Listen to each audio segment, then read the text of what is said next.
Okay, let's unpack this.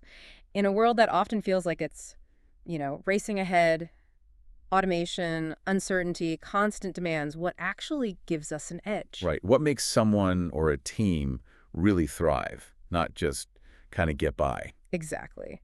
Many people jump to, well, IQ or technical skills, but today we're doing a deep dive into something else, something crucial, emotional intelligence, EQ. hmm And we're looking at insights from George Bickerstaff, Yeah. a big name in healthcare tech finance. Yeah, and his work really hammers home that EQ isn't just a nice to have. He sees it as non-negotiable for success. Absolutely. So our mission here really is to pull out the key insights from his perspective. Yeah. Get past the buzzwords. Yeah, understand why it's more than just a soft skill, why it's strategic for you. So get ready for maybe some aha moments. Might reshape how you view success. And I love that quote from Tara Meyer Robson. When awareness is brought to an emotion, power is brought to your life. Really sets the stage. It does. So let's start at the beginning. What is emotional intelligence, fundamentally? Well, it's funny, you hear emotional intelligence, and a lot of people think, oh, that means being overly emotional, right? Letting feelings just run the show. Right, like you're ruled by them. Exactly. But it's pretty much the opposite. It's the ability to first recognize your emotions, then understand them, and then, crucially, regulate them. Okay, regulate. And not just in yourself. No, in yourself and others. It's about being aware of the emotional landscape, both inside you and around you. Yeah. Being in control, not controlled by the emotions. So not suppressing them, but understanding. What are the main parts of that understanding? I know Daniel Goleman is key here. He really is. Goleman brought it mainstream. He broke it down into 5 core things that kind of work together. Okay. First, self-awareness. Yeah. Just knowing your own feelings, why you feel them, how they affect you and others. Simple, but not easy. Yeah, easier said than done sometimes. What's next? Self-regulation. That's managing those emotions, not flying off the handle, choosing your response instead of just reacting. Okay, makes sense. Then there's motivation, using your emotions, like passion or drive, to push towards goals even when it's tough. Right. And the outward-facing ones. That's empathy. The ability to, tune into and understand what others are feeling, seeing things from their perspective. Crucial for connection. Totally. And finally, social skills. This kind of ties it all together. Managing relationships, building networks, finding common ground, influencing people positively. And the big takeaway here, you mentioned earlier, is that this isn't fixed like maybe IQ is often thought to be. That's a huge point. EQ is not fixed. It's a skill, or really a set of skills that you can develop with intention, with practice. It's learnable. How does that change things? Fundamentally, there's research showing practices like mindfulness can actually change brain structure in areas linked to self-control and empathy.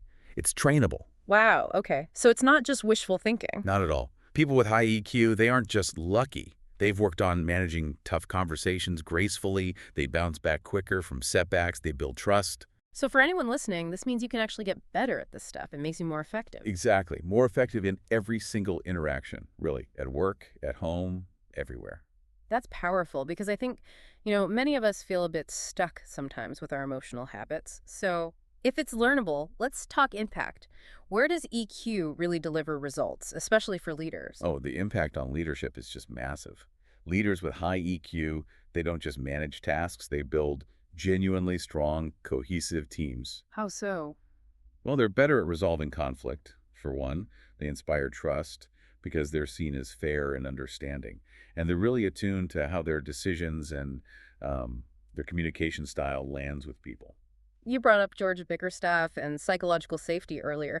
How does a high EQ leader build that beyond just being, agreeable? Yeah, it's much deeper than just being nice. Yeah. Psychological safety is that feeling where people believe they won't be punished or humiliated for speaking up with ideas, questions, concerns, or mistakes. Okay. And high EQ leaders foster that. Definitely. They actively model vulnerability. They admit when they don't know something. They ask for input. They frame failure as a learning opportunity, not something to be hidden. So they create the space for risk-taking, for innovation. Exactly. Some studies, especially in tech, link high psychological safety directly to increased innovation like significant jumps. Yeah. Because people aren't afraid to throw out a crazy idea or challenge the way things are done. And the flip side, what happens when a leader lacks EQ? I think we've all seen examples. Oh, yeah. The contrast is usually pretty stark. Low EQ in leadership often leads straight to low morale, people quitting, sometimes even a toxic culture. Even if they're Technically brilliant. Absolutely. You can be the smartest person in the room technically, but if you can't connect with, motivate, or understand your team on an emotional level, you'll likely fail as a leader. So organizations prioritizing EQ at the top, they tend to do better overall. Consistently. Better engagement, better retention, better results. It really becomes a driver of sustainable performance. Okay, so it's critical for leaders, but it's not just for the folks at the top, right? Yeah. How does it affect the whole workplace, the teams? Right, it cascades down. Workplaces where EQ is valued tend to have much higher collaboration. People communicate more clearly. Stress levels are often lower. And teams? Teams with higher collective EQ. They adapt faster to change, which is huge these days.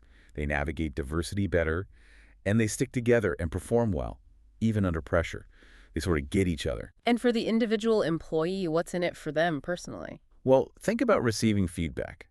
Someone with higher EQ can usually take constructive criticism better, learn from it, instead of getting defensive. That's a big one. Huge. They're also generally more supportive colleagues, better at handling those inevitable interpersonal tensions that pop up, and often they're more self-motivated, more resilient when things get tough. So it really is like the glue, as put it. I think so. It's the social glue holding teams and strategy together.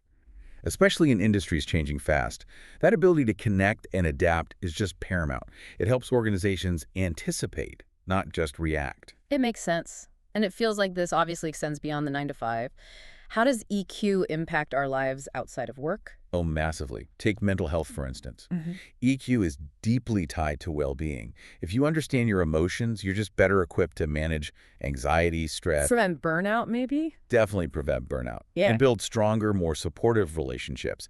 That ability to regulate your emotions, especially in really stressful situations, it almost becomes a survival skill. And empathy, that Yeah. core piece. It must play a role in building healthier communities, too. Absolutely. Empathy helps break down stigma, whether it's around mental health or anything else. It fosters a culture of care, makes it safer for people to be vulnerable, to have honest conversations. So yeah, it's not just about being productive. No, it's about our shared humanity, how we connect and support each other. Which raises a really important point. How early should we be thinking about this? Can we teach EQ? That's the key question, isn't it? And the answer is yes, absolutely.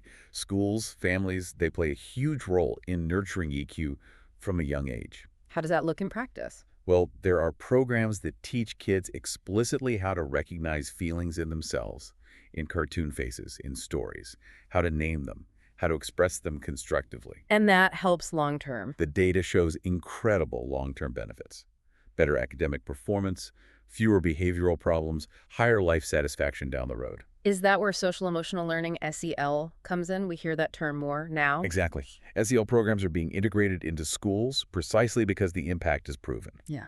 We're essentially trying to raise future adults who are not just smart, but also emotionally intelligent, compassionate, balanced. And taking it even broader, does EQ matter on the world stage? Diplomacy, global relations. Oh, it's essential. Think about high-stakes negotiations, cross-cultural communication, crisis management, empathy, self-awareness, the ability to read the room. These can literally diffuse tensions. You think of certain leaders, maybe Nelson Mandela or Jacinda Ardern. Right. They're often remembered not just for policy, but for their poise, their ability to listen, their grace under pressure. That's EQ in action. It's like a quiet superpower. It really is. Building cooperation, trust between different groups, different nations. EQ is fundamental to that. Okay, so this sounds amazing, but listeners might be thinking, great theory, but how do I actually get more EQ? Is it too late if you're, not a kid anymore? Definitely not too late. That's the good news. It's a skill, remember. Like learning an instrument. Mm. Takes practice. So the very first step, Tell me. it has to be self-awareness. You've got to start paying real attention. What makes you tick? What triggers those strong reactions? How do you actually come across to others? That last one can be tough, asking for feedback. Yes. And here's a key, don't.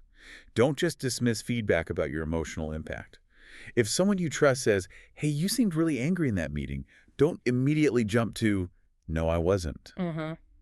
Get curious instead. Exactly. Get curious. Okay, what did I say or do that came across that way? See it as data, valuable data for growth, even if it stings a bit. Okay, so awareness first, then what? How do you manage those emotions once you're aware of them? Practice. Things like journaling can help you process feelings offline. Mindfulness or meditation helps create that little space between a feeling and your reaction, That pause. that crucial pause. Mm. And active listening, really trying to understand the other person's point of view before you jump in, that builds empathy directly. And another don't you mentioned, related to reacting. Right. Don't let stress hijack your communication. We've all done it, fired off an angry email, snapped at someone. That pause, that self-regulation you build, it can save you a lot of trouble. Yeah, definitely saved a few emails from being sent in my time. What about getting that feedback? How do you actively seek it? Be brave. Ask trusted friends, colleagues, maybe a mentor or coach. How did I handle that situation? How did my comments land? They often see things you don't. Line spots. Exactly. And even simple things like reading novels, stepping into someone else's shoes, or volunteering, engaging with people really different from you. That expands your empathy, your perspective. And the goal isn't perfection, right? Not at all. It's about progress. Awareness, reflection, growth, little by little. Okay, that's the individual path. But what about organizations? How do they measure something that feels, well, kind of fuzzy like EQ? It is trickier than measuring typing speed, for sure. But there are tools.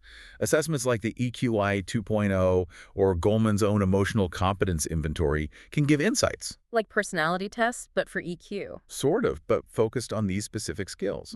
Also, 360-degree feedback, where you get input from peers, managers, direct reports. That's powerful. Behavioral interviews and hiring, looking for past examples of EQ in action. But you need to be careful how you use those scores, right? Absolutely critical. The point shouldn't be to rigidly label someone high EQ or low EQ. It should be a starting point for conversation, for development, for support, not a fixed grade. And culture. How does EQ show up in the overall company vibe? A company's culture is often a pretty good reflection of the collective EQ, especially of its leaders. Is it open? Empathetic? Collaborative? Or is it driven by fear, blame, internal competition? The difference is palpable. Hugely. And HR plays a big role here, embedding EQ into how you hire, onboard, train leaders, review performance. It has to be woven in, not just a one-off workshop. Which leads to another potential pitfall, I guess. Yeah, a major don't for organizations. Don't promote people into leadership roles based only on their technical skills or individual results. You have to assess their EQ. Because a brilliant jerk can do a lot of damage. A brilliant jerk can absolutely dismantle a high-performing team. It happens all the time. Technical skills are crucial, but they're not enough for leadership. And what about navigating conflict, those tough conversations everyone dreads? Another don't. Don't avoid them. High EQ doesn't mean no conflict. It means handling conflict constructively, approaching difficult conversations with empathy for the other person, clarity about the issue, and regulation of your own defensiveness. That's the goal. It turns potential blow-ups into actual problem solving. Exactly. It's a skill that transforms relationships and teams. Looking forward, then, it really feels like EQ becomes even more important. I completely agree.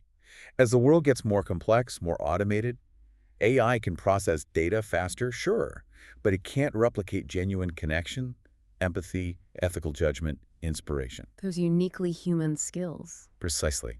The leaders who thrive tomorrow will be the ones who combine sharp intellect with deep emotional intelligence. They understand themselves, they connect with others, they lead with both head and heart. So it's not about being nice.